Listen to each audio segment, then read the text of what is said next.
Selamat pagi Pak Dirut. Selamat pagi, menjelang siang. Oke, apa kabar Pak Dirut? Alhamdulillah, sehat walafiat. Alhamdulillah. Yang penting itu ya, Jen, selalu dalam kondisi sehat, walaupun kita menjelang pulih dari si COVID-19, kesehatan paling utama. Benar sekali, nomor satu itu. Betul. Iya. Dan teman-teman semua, hari ini, episode kali ini kita akan membahas episode khusus HUT RI. Sangat spesial tema hari ini. Betul, HUT RI Iya. ke-77. Benar sekali. Temanya mengisi kemerdekaan dengan mewujudkan kemandirian pangan dan energi. Luar biasa nih, Jen. Mantap banget ini. Dan sangat relate nih dengan KTP-nya sendiri. Iya, banget, banget. Nah, Pak, pertanyaan pertama nih. Yes. Pada perayaan HUT RI yang ke-77 ini, Pak Jokowi kemarin kita lihat mengenakan pakaian adat Dolomani dari Buton. Nah, kalau Pak Dir sendiri kemarin itu pakai pakaian adat dari mana Pak? Kemarin itu gimana tampilan saya kemarin? Luar biasa. Keren banget, Pak. Sangat menarik. Fresh. Kemarin itu saya pakai jas tutuk dari Dari itu dengan Bugis ya. Iya, Jadi iya, iya. Bugis itu salah satu subculture di Sulawesi Selatan. Jadi orang Sulawesi Selatan itu ada Bugis, ada Bone, ada Makassar dan sebagainya. Jadi ada satu subbab. Oke. Jadi orang Bugis, kalian tahu orang Bugis adalah orang yang suka berkelana, banyak seluruh Nusantara ada komunitas Bugis, bahkan di Australia. Jadi Iya. dia orang pelaut lah, suku pelaut dan Iya, benar, termasuk yang suka bepergian kemana-mana. Maka dia sikapnya sangat open mind, kemudian inklusif. Itu kita Berpetualang gitu, Pak. Iya. Dan kalau kita telusur, Jen, ternyata tuh 5 tahun yang Risk-taker, lalu, ya. risk-taker. Iya. Dan 5 tahun yang lalu Iya, kita lihat pakaian adat yang sering digunakan oleh Iya, iya. Pak Jokowi. 2 tahun lalu, Iya. Pak Jokowi juga pakai pakaian yang sama. Benar. Menarik banget ya, dan Iya. kelihatan tampan banget Pak Dirut tadi itu. Iya, keren banget tadi Rupert. Mantap lah kemarin. Cuma ada yang mengurangi aktivitas itu sarungnya. Oh, iya, Pak. Iya. Tapi yang penting acaranya kemarin lancar ya, Pak ya. Ya, Yes. alhamdulillah. Oke. Lanjut nih, Pak. Nah, pada perayaan Jangan salah, kemarin saya tuh Iya, di gimana, Pak? istana loh. Oh, iya ya? Ketika penutupan penurunan bendera. penurunan keren banget. Coba cerita sedikit, Pak. Pas Jadi penurunan itu gimana, Pak? saya baru pertama kali ya, Iya. karena sejak 2 tahun yang lalu itu kan upacara di istana kan dilakukan secara online dan juga sangat distancing. Nah, kemarin sudah dibuka full sebagaimana sebelum COVID, meskipun semua menggunakan protokol Iya. kesehatan. Cukup karena sudah 2 tahun tidak diadakan, semua semangat gitu ya. Jadi semua peserta sangat antusias mengikuti Iya. acara itu. Ya, mantap. Bahkan kemarin ada satu event yang dulu tidak ada, yaitu ada semacam Apa itu? prosesi arak-arakan dengan andong yang Iya. kereta kencana. Iya. Wah, keren Iya, loh itu. kemarin tahun lalu belum ada. Iya. Oh, ini baru tahun ini ya berarti, Pak. Oke. Nanti teman-teman bisa nonton Live ini, streaming ya? ada tuh. Iya. Kalau penasaran ya teman-teman. Iya. Oke. Sip. Kita lanjut nih, Pak. Nah, pada perayaan ulang tahun ke-77 Republik Indonesia ini kan kita punya tema nih, Pak. Pulih lebih cepat, bangkit lebih kuat nih, Pak. Iya. Bagaimana Bapak memaknai arti dari Betul. tema ini, Begitu, Pak? ya? Iya, ini Jadi keren banget loh. dari perspektif negara dulu ya, dari perspektif negara, tema yang dipilih oleh pemerintah sangat tepat karena pertama visi yang atau katakanlah pesan yang disampaikan oleh Pak Presiden adalah bahwa kecepatan perlu momentum dan itu sudah dijalankan oleh pemerintah. Bagaimana kita tahu dulu ketika terjadi awal-awal COVID itu Pak Menteri BUMN itu mengerahkan bagaimana Wisma Atlet dengan Menteri PUPR menjadi tempat untuk isolasi. Kemudian beliau dengan Menteri Luar Negeri mencari vaksin seluruh dunia. Padahal waktu itu antara agak gambling juga, tapi dalam pengertian daripada yang penting situasi sudah demikian kalut, maka yang pertama adalah vaksin. Dan Indonesia termasuk negara nomor 4 barangkali dari vaksinasi, lebih dari 4 juta. Dan faktanya kita lebih cepat, Jadi kecepatan itu akhirnya terformulasi dengan kinerja yang luar biasa. Indonesia adalah negara yang pertumbuhan ekonominya di atas 5%. Inflasinya juga masih rendah, di atas hanya di bawah 4%. Artinya lebih bagus dari negara-negara sekeliling kita. kita bahkan secara ekonomi ya berkah dari harga komoditi, ekonomi kita itu luar biasa. APBN-nya juga lebih 100 triliun. Jadi ini satu perlu keberkahan. Ini maknanya pesan Presiden bahwa mari bergegas supaya kita menjadi lebih kuat. Dan dalam makna yang spesifik kepada kita ya, kepada PTPN, kita ini sekarang sedang bergegas. Coba kita tahun ini harus menyiapkan spin-off daripada Sugar Company. Kita pada tahun ini juga akan membentuk Palm Company dan Supporting Company. Kemudian tahun ini juga kita menyiapkan langkah-langkah terkait proyek strategis nasional dan sebagainya. Dan itu kemudian kita juga tetap menjalankan proyek EBITDA transformation. Itu adalah bagian dari upaya memanfaatkan momentum secepat-cepatnya, sekeras-kerasnya agar PTPN menjadi pulih dan melewati zona turbulen ke zona normal. Nah, kita tahun depan pasti akan memasuki zona normal. Kalau mungkin 2 tahun yang lalu kita masih zona ICU, ya sekarang sudah mengarah ke arah perbaikan.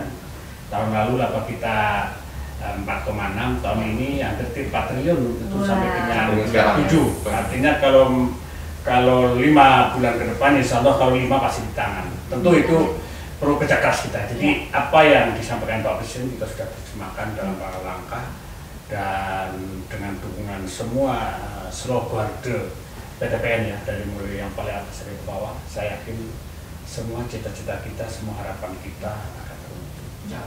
Lanjut terus ya. Baik banget ceritanya. Nah, Pak Dirut, kalau kita lihat nih dari kinerja keuangan dan produksi yang semakin membaik dari operasional juga. Nah, itu kan menunjukkan bahwasannya PTPN seperti Pak Dirut sampaikan sudah kembali pulih. Dan kira-kira apa Pak strategi konkret yang sudah Bapak siapkan untuk membuatnya menjadi lebih kuat? Jadi seperti yang sering saya sampaikan di beberapa tempat ya, pada kesempatan kita tahun 2020 sudah mulai transformasi ya. Transformasi B1 lah kira-kira gitu kan. Sekalian tahu, saya nggak usah ceritain dari mulai organisasi, tata hubungan, kemudian transformasi EBITDA. Nah, ketika transformasi sudah berjalan, itu tentu waktu itu ada timeline kan, mungkin dalam 5 tahun. Saya ingin lebih cepat. Kenapa lebih cepat? Karena faktanya dengan struktur perusahaan yang 14 entity yang besar ya, PTPN 1, 2, 4, 3 sampai 14 itu ada 14 entitas. Kemudian anak perusahaan 13 entitas itu tidak terlalu cepat karena ada hambatan-hambatan dalam kaitan dengan kerjasama operasional, itu dalam kaitan bagaimana membalancing PTPN yang karena struktural sifatnya masa lalu sehingga kinerjanya tidak langsung bersamaan ya. Sementara kita perlu cepat. Maka yang kita lakukan ini sebenarnya itu transformasi tahap kedua, yaitu apa? Yang PTPN yang tadinya satu induk PTPN 3 dengan 3 perusahaan itu kita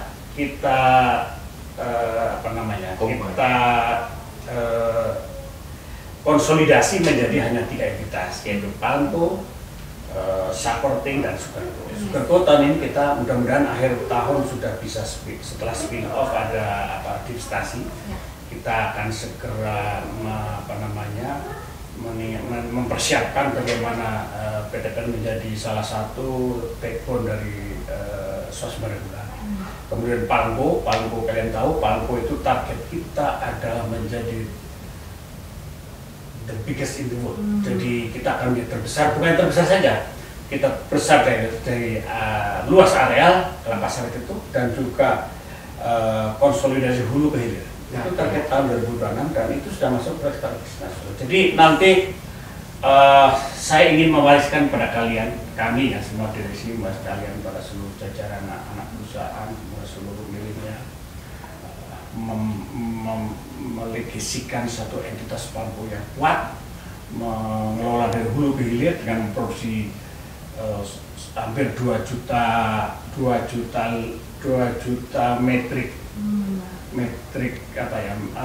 juta ton itu kira-kira 1,8 juta ton, sekitar lebih dari 2 juta metrik liter kub. Jadi itu luar biasa, karena kalau itu terjadi maka kebutuhan olein di tanah air, kita sudah bisa mensuplai sepertiganya.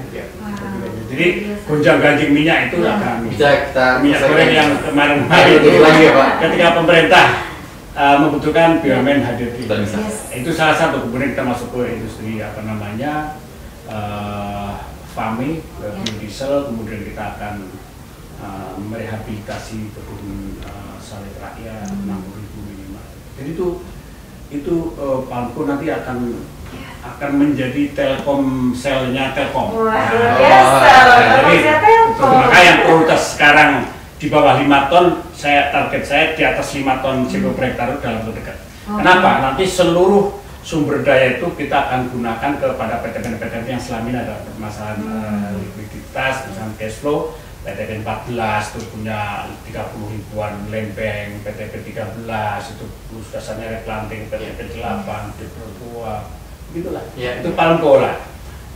Kemudian Sugarco tadi jelas ya, kita Sugarco akan memperluas, bahkan Bapak Presiden mintanya itu tahun 2030 harus selesai seluruhnya. Oh, bukan konsumsi ya Pak? Bukan konsumsi, karena kita harus kolaborasi dengan perhutani, dengan mungkin BUMN yang lain, bahkan dengan pemerintah daerah dan seluruh elemen masyarakat supaya Indonesia seperti kembali ke sejarah dulu dari tahun 1930 kita menjadi terekspor nomor 2 paling tidak kita tahun 2030 lepas dari impor ya Pak? Iya, kita lepas dari impor. Ini sangat penting ya.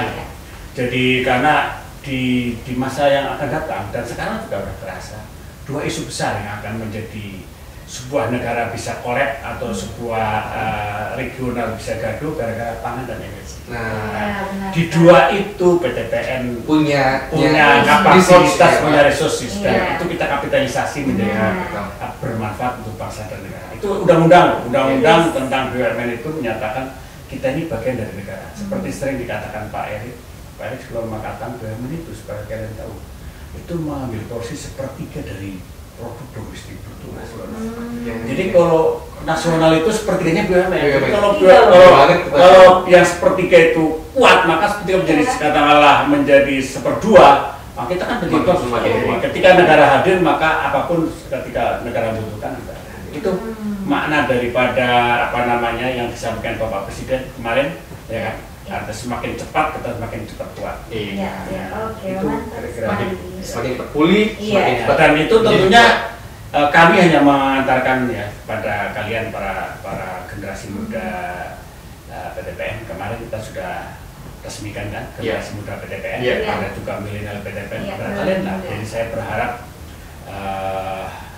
sebarluaskanlah apa namanya semangat ini, sebarluaskanlah passion ini.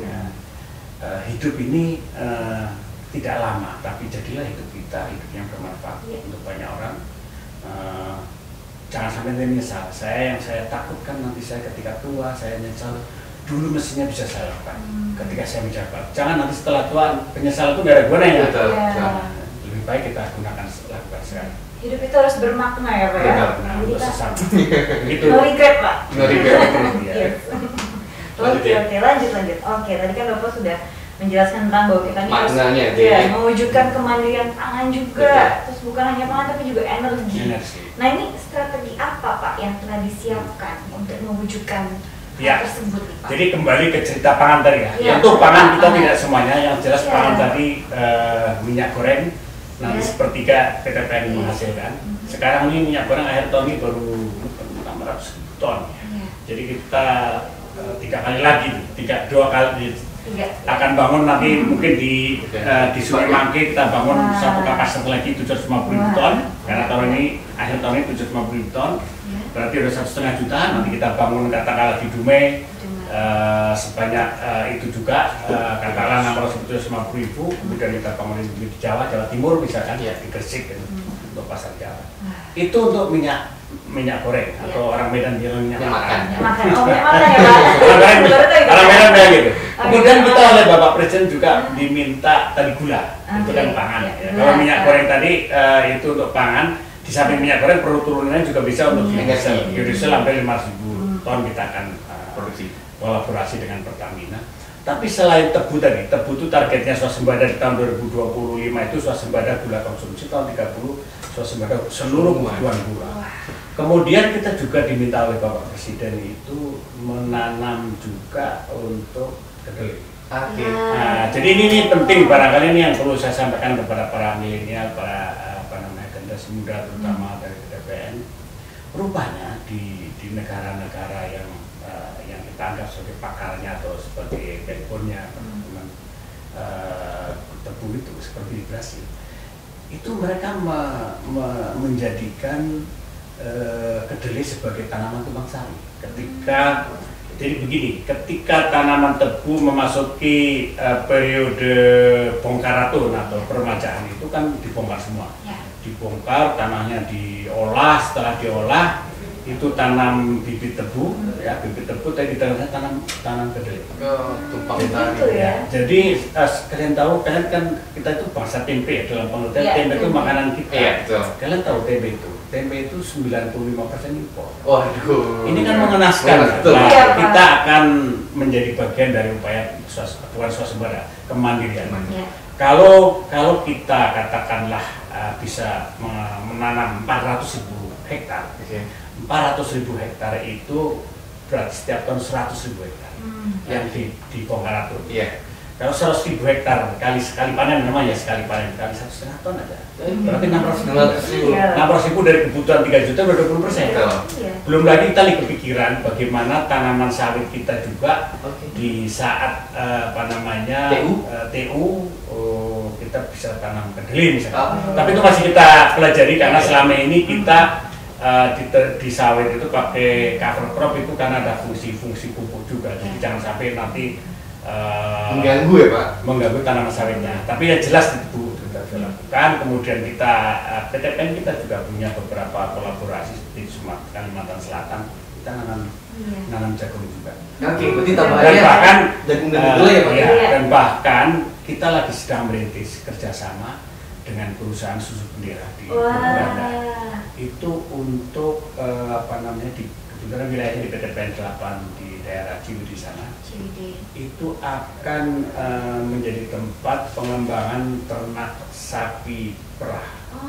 Mudah-mudahan targetnya dalam 4 tahun antara 4 sampai 8 ribu ekor. Dan kalau itu sapi perah itu bisa memenuhi kebutuhan 10%, 8 ribu ekor dari kebutuhan nasional. Betul. Nah itu semua kita akan dedicated sebagai apa yang sering saya sampaikan, nilai aset dan sebagainya. Itulah mengcreate value dari aset kita, dari resource kita ke masa depan. Jadi kalau kita bahas nggak ada Betul, definisi. betul. Tapi konsep ini konsep yang masuk di akal, tapi tidak mungkin dikerjakan kalau kalian tidak kerja. Betul. Iya. Jadi keterlibatan dari teman-teman generasi muda juga Iya. sangat diharapkan ya Pak. Iya.